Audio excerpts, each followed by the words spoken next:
All right, in this video, we want to derive these functions over here, and we're going to derive all of these using the chain rule. Now, the chain rule is used when you have a composite function, which is one function inside another function.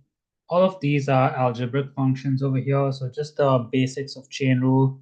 Don't have to worry about sine, cos, or exponential functions or things like that. So let's get started with this first example. In order to do the chain rule, we got to start by bringing down the exponent outside the bracket. Then you want to always write the exact same thing inside the bracket. And then you want to subtract by exponent by 1. So 4 minus 3 is 1. So that's the power rule that we did right there. And that's on the outside function. And then we want to multiply this by the derivation of whatever's inside the bracket. So derivation of x cubed is 3x squared, and then the derivation of minus 5, that's just nothing. This is my derivation right here, dy over dx. And then this one can be simplified because I have a constant here and I'm multiplying by a constant here. I can multiply these two terms because there's no exponent outside the bracket there. This is going to simplify to 12x squared times x cubed minus 5 cubed. That's the gist of the chain rule, but let's practice through all these examples over here, see if we can spot the tiny differences.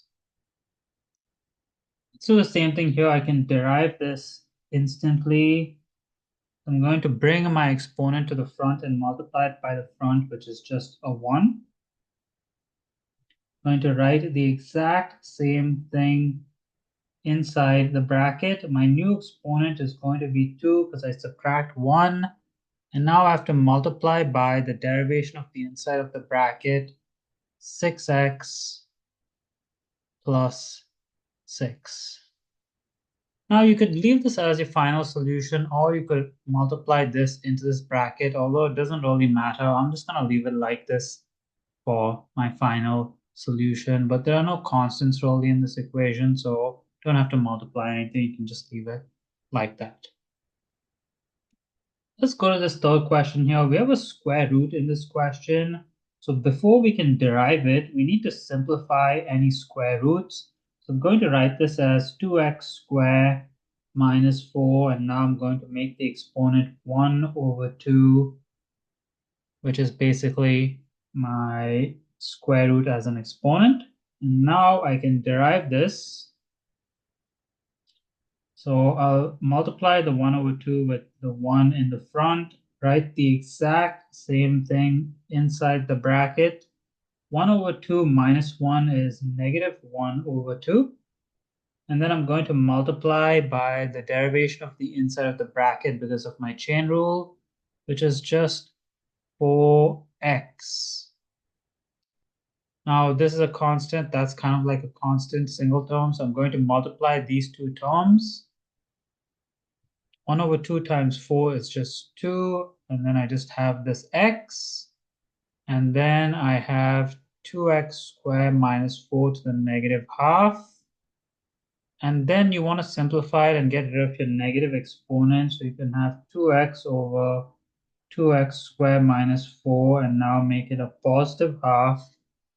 And generally speaking, this is okay as your last solution, but some teachers, instead of having the half as the exponent, might make you write it as a square root. So just keep that in mind.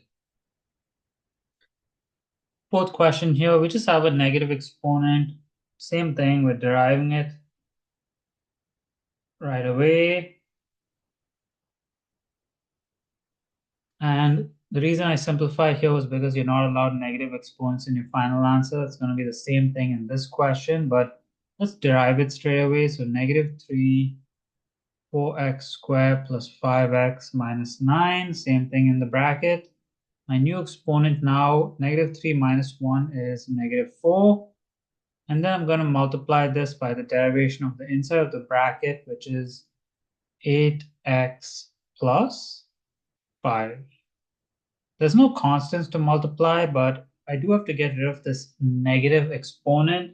So I can rewrite this as negative 3, 8x plus 5. That's what remains on the top. And the bottom is 4x squared plus 5x minus 9 to the exponent of positive 4. And that's my fully simplified solution for this one here. All right, fifth question over here. Now we have a term in the denominator. Before we derive, we have to simplify and move this to the top. The inside of the bracket will not change at all, but the outside of the bracket, we will get a negative exponent. Now I can derive this. Negative 3 times 5 is negative 15. Write the exact same thing inside the bracket. Negative 3 minus 1 is negative 4. And then due to our chain rule, we have to multiply by the derivation of the inside of the bracket, which is 6x plus 10.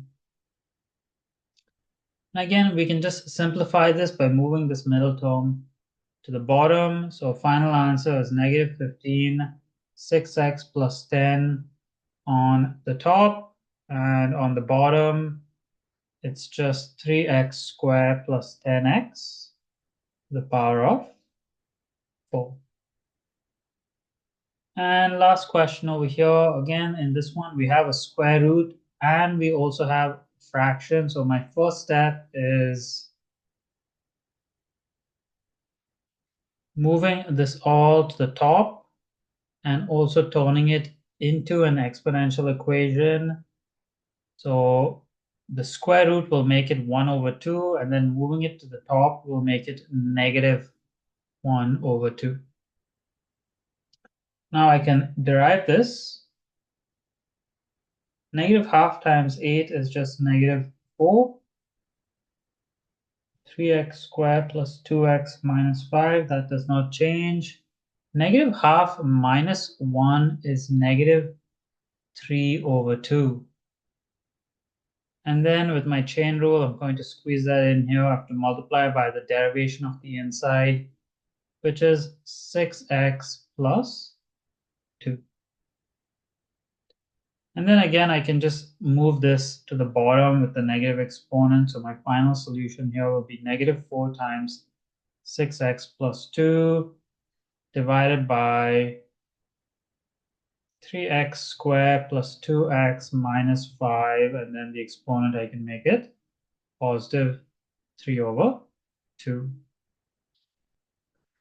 Note that in these three final questions, we could have multiplied the constant into the bracket for all of them because none of the brackets over there had exponents, although it's not 100% necessary. And for this question and this question, some teachers might expect you to turn fractions back into square roots. So this would be a square root cubed, and that would be a square root for that one. If you made it to the end of this video and you found this content helpful, please hit that like and subscribe button. Thank you for watching and have a wonderful day.